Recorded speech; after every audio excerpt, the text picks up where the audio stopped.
आपकी 3 फ़िल्में जो इन दिनों काफ़ी चर्चाओं में हैं। एक फ़िल्म है हर हर गंगे, सनम बेवफ़ा और सनक। हम बात करते हैं हर हर गंगे की, जिसका टीज़र आ चुका है। ट्रेलर का इंतज़ार लोग काफ़ी दिनों से कर रहे हैं। टीज़र आया है, सबसे पहले टीज़र पे आपको क्या रिस्पॉन्स मिला है?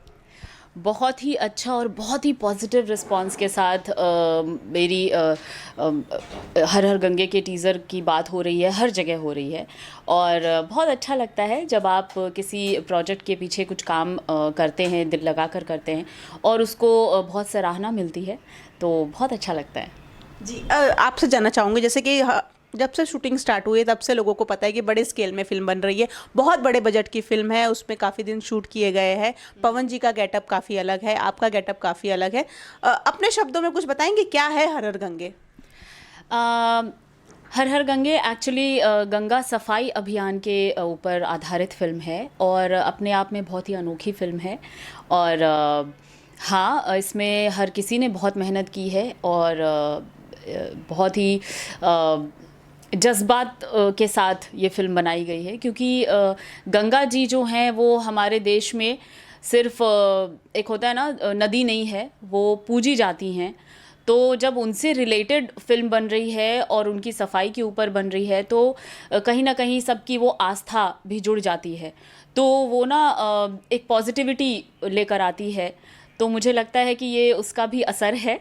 और हाँ, गंगा मैया की कृपा रही तो ये फ़िल्म बहुत अच्छी जाएगी। जी। स्मृति जी, अब शूटिंग हो रही थी बनारस के घाट पर, शूटिंग्स काफ़ी दिनों हुए हैं। भीड़ काफ़ी जमा हो जाती थी, जैसे कि हमने फोटोज़ देखे, कुछ वीडियोस देखे। शूटिंग पर इतनी ज़्यादा भीड़ हो जाना, उसके बाद शूट करने में कितनी मुश्किलें आ रही थी? बहुत ज़्यादा मुश्किल हो रही थी और भीड़ कभी-कभी इतनी ज़्यादा हो जाती थी कि हमें शूटिंग रोक देनी होती थी बीच में। और ऐसा हमें बताना पड़ता था कि नहीं, नहीं, नहीं, अब शूटिंग हो गई, अब जाओ, घर जाओ। थोड़ी देर हम लोग सब छुप जाते थे एंड देन जब देखते थे कि अब थोड़ी-सी भीड़ ख़त्म हुई है या फिर थोड़ा लोग अपने-अपने एटीज़ हो गए हैं, अपने-अपने कामों में चले गए हैं, तो फिर वापस हम आते थे शूट करने, बिकॉज़ हमें फ्रेम ही नहीं मिल पाता था शूट करने के लिए। तो ऐसी-ऐसी बहुत सारी चीज़ें हुई हैं, इंसिडेंट्स हुए हैं, but that was also fun, अच्छा लगता है। अच्छा, इसी से जुड़ा एक सवाल है। स्मृति, आपने बहुत सारी फिल्में की है, आपने गांव में शूट किया है, आपने लंदन में भी शूट किया है, बहुत अलग अलग देशों में शूट किया है। कभी ऐसा होता है कि भीड़ इतनी हो जाती है कि आपको बहुत तकलीफ हो जाती है और उसकी वजह से आपको कोई तकलीफ हुई है, बहुत ज़्यादा तकलीफ हो गई है आपको? कभी ऐसा कोई फ़ैन भी मिल गया हो सेट पर, जिसकी वजह से आपको थोड़ी सी परेशानी हुई है? हाँ, देखिए, हम सब ह्यूमंस हैं और कहीं न कहीं हम लोगों को थोड़ा एक स्पेस ज़रूरत की ज़रूरत पड़ती है। कि मतलब ऐसा होता है कि ठीक है, हम आर्टिस्ट हैं, हम हीरोइन्स हैं, लेकिन हमें ना थोड़ा एक एक दूरी के साथ ही वो प्यार और दुलार भी अच्छा लगता है। क्योंकि कई बार ऐसा होता है कि जो फैंस होते हैं वो थोड़ा ज़्यादा एक्साइटमेंट में आ जाते हैं and they just howl upon us, तो वो एक चीज़ मुझे थोड़ा सा ऑफेंड करती है। कई बार हम लोगों ने इसको फेस किया है।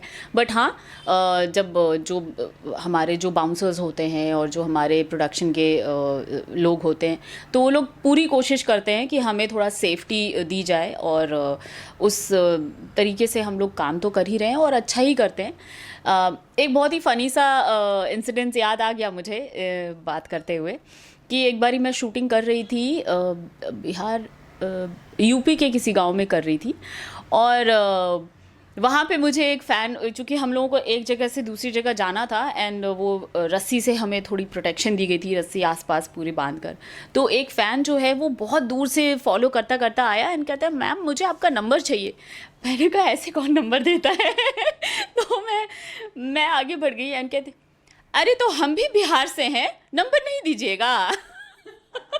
वो बेचारा इतने इनोसेंटली ये बात उसने बोली कि मुझे हंसी आ गई। मैंने कहा यार इसको कोई संभालो। तो ऐसे ऐसे भी बहुत ही फनी से लोग मिल जाते हैं कभी कभी। अच्छा, हर हर गंगे की बात हम कर रहे थे। पवन जी है फिल्म में आपके साथ, कुछ बताएंगे कैसी केमिस्ट्री रही आप दोनों की, सेट पर कैसे रहे आप दोनों? बहुत अच्छी केमिस्ट्री थी और फिल्म में भी आपको देखने को मिलेगी हमारी केमिस्ट्री। और पवन जी के साथ काम करने में मज़ा बहुत आता है। एक वो चीज़ होती है कि थोड़ा चूँकि भीड़ इतनी ज़्यादा हो जाती है वो हम लोगों को मतलब ज़्यादातर पवन जी को देखने के लिए क्योंकि पब्लिक उनके लिए पागल रहती है। तो अब हम जैसे डायलॉग कुछ बोलना चाह रहे हैं और उधर से मेरे डायलॉग को सुनकर पीछे से कोई डायलॉग बोल देते हैं लोग, क्या अरे ये बोलो तो फिर वो एक चीज़ें होती रहती थी हमारे साथ। बट यस हम हंसते खेलते और मजाक मजाक में कब शूटिंग हो जाती है पता भी नहीं चलता, वैसा वाला। जी दर्शक बहुत इंतज़ार कर रहे हैं कि ट्रेलर कब आएगा, फिल्म कब आएगा। अगर आप बताना चाहें तो वो दर्शक थोड़े से जो इंतज़ार कर रहे हैं उनको सुकून मिल जाए। ऑफ कोर्स अभी तो फर्स्ट लुक आया है और उसके बाद टीज़र आया है, तो थोड़ा सा और इंतज़ार करें। ट्रेलर आएगा और वो भी इतना ही धमाकेदार होगा, और जब फिल्म आएगी तब तो आप लोग कितनी बार भी देख लो फिल्म, आपको और देखने का मन करेगा।